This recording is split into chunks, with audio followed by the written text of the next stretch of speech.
Okay, let's go through another movement in the press series, and this time it's a horizontal press. So I want to focus on the bench press, but I don't have a bench. So I could do a floor press, but I've done a modified bench press here just to go through the points of performance with you as they are translatable across floor press and bench press.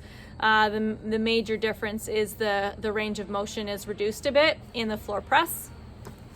So what I've just done is I've put some 45-pound plates on the ground and a yoga mat over top to allow my elbows to come slightly behind my torso in the bottom of the movement. So let's go through the points of performance and then look at some of the common faults that we tend to see in this movement. All right, let's go through some of the main points of performance for the bench press. Now there's a lot of things to think about in this movement, but let's highlight some key areas to set you up for success, to get you stronger, but also to help prevent injury. So with your setup, so you want to set up your bench or the floor where your head is in contact at all times. So head should be on the bench. Your eyes are going to be directly underneath the barbell. Your feet are flat on the ground. Your elbows should be slightly bent so you have that opportunity to pull the barbell off the rack and then get into that full extension. So you shouldn't already be starting in a full extension. Also think about pulling your shoulder blades back and down. So we need to have sort of the active shoulders engaged, lats engaged, and create tension through this whole movement. So let's walk through it together. So feet on the ground, get yourself set. So eyes underneath the barbell, shoulder blades back and down, full grip on the bar. So thumbs around the bar. Where your hands go is going to be dependent on your body. Ideally, you're outside of your shoulders. Some of you might be wider, some of you might be a little bit more narrow, but you're outside your shoulders, full grip on the bar. All right, shoulder blades back and down, belly tight. I'm going to get into my starting position. So arms are fully locked out, wrists are neutral, wrists are stacked over my shoulders. Keeping my shoulder blades pulled back and down, keeping my feet on the ground. I'm gonna pull the barbell to my chest, make contact with my chest. My arms should be at about a 45-degree angle outside of my torso. And then from here, I'm gonna drive my arms straight up.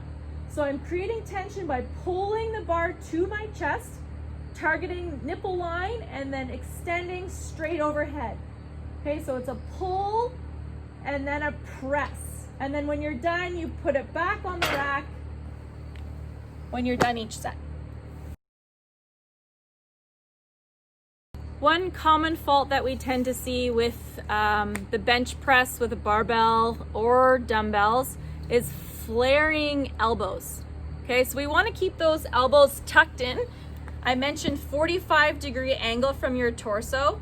So a 90-degree angle is not an efficient position to be in. Also, we could start to see some internal rotation and then could cause some impingement issues in your shoulders. So we want to make sure we're at a 45-degree angle as we're pressing. So what it could look like if you're doing it incorrect is as follows.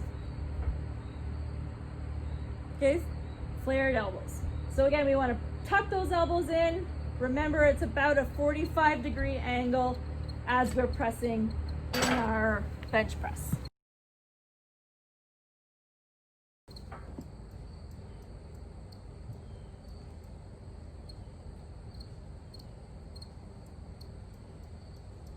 All right. So there, I just gave you a variety of some faults in terms of where the bar should go to. So ideally what you're trying to do is get the bar to go directly to make contact with your chest before extending. We want to see that full range of motion. Now I get it, when you're doing a floor press, you might not be able to get that full range of motion where you're making contact with your chest because your elbows can't come behind your torso.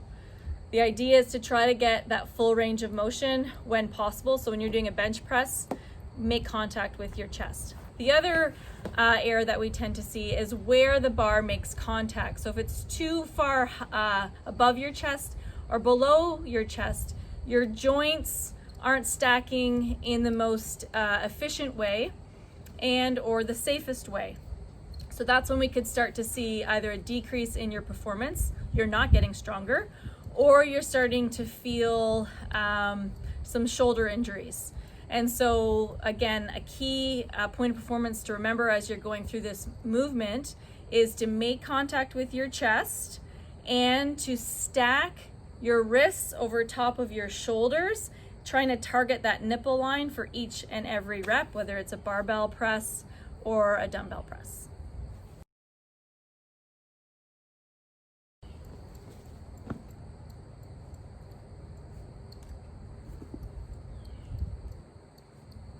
Okay, so this one is bouncing. So a lot of times, even if it's light, we might have a tendency of bouncing the barbell off of our chest. So it's a bounce to feel like we can get momentum. What happens when we bounce the barbell off of our chest is we've lost tension in our back. And we want you to keep that scapula and the shoulder blades pulled back and down as you feel tension through the pull and the press.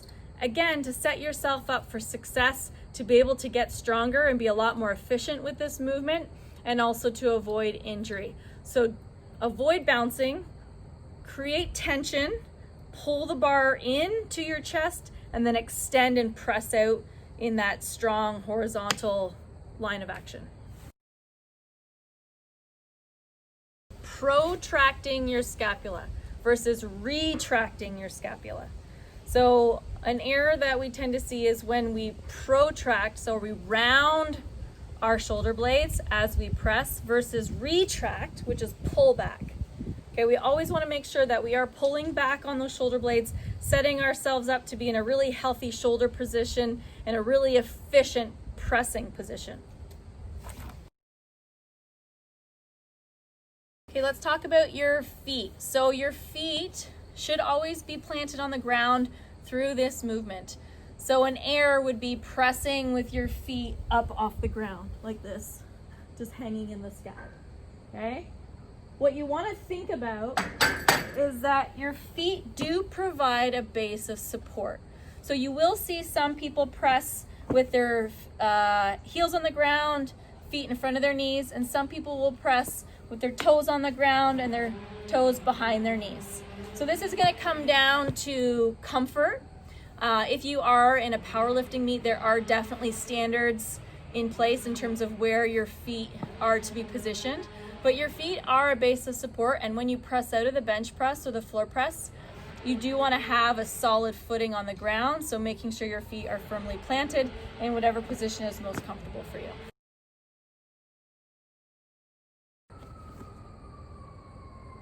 Okay, so my fault here is my head is not on the bench or the ground.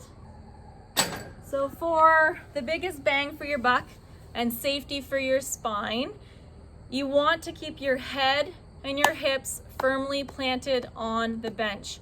That's going to put you in a nice neutral spine, a nice efficient pressing position that's going to get you fitter, stronger, and injury-free.